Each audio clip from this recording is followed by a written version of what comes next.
Karen is a woman with a troubled past who once found herself in a difficult situation.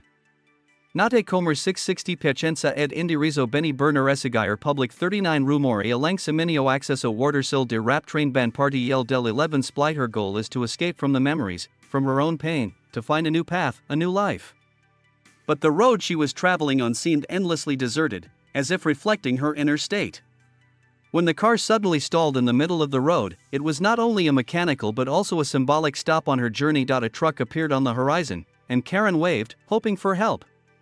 Behind the wheel was Frank, a loud, cocky man from whom danger immediately emanated. Sitting next to him was the woman he introduced as his wife, Rachel. Her gaze was filled with fear and she practically avoided looking Karen in the eye, shrinking at every harsh word her husband said.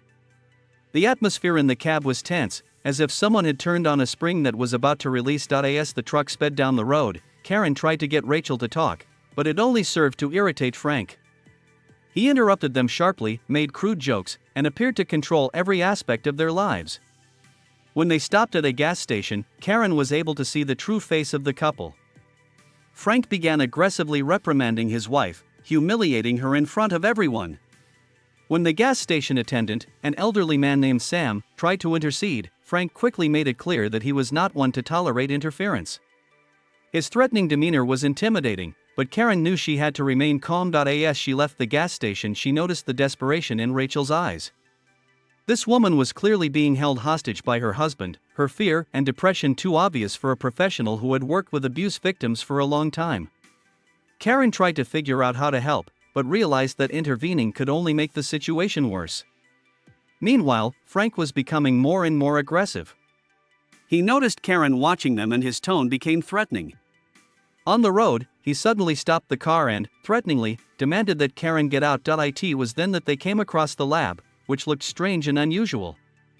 It was an old building with many antennas and devices standing in the middle of the desert. Karen realized that this was her chance to get away from Frank. Inside the lab, she met a scientist named Brian. He was all immersed in his research, explaining that he was working on a revolutionary device, a time machine that could send objects and people several hours into the past. He was skeptical of Karen, but her sharp mind and emotional persistence made him trust her. When Karen heard about the time machine, her first thought was to save Rachel. She knew the woman couldn't handle another day with Frank.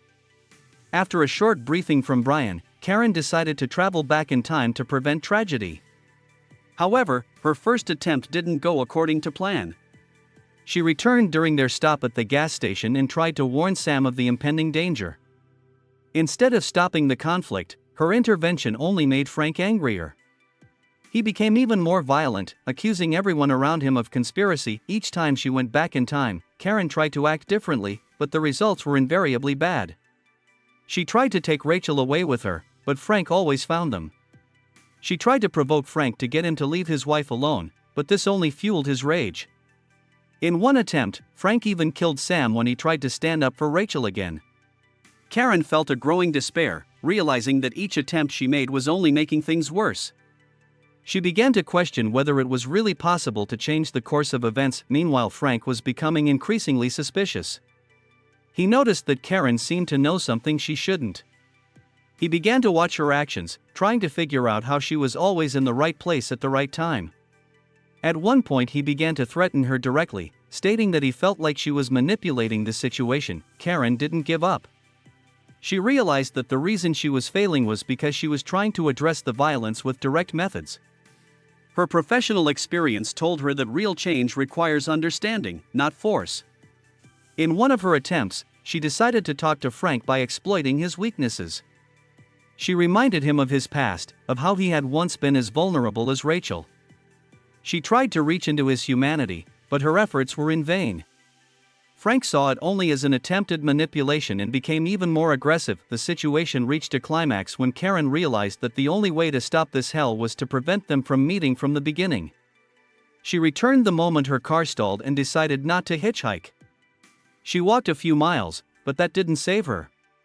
Frank found her anyway, suspecting she was up to something. This led to the final battle in the lab. One last time, Karen used the time machine to stop Frank.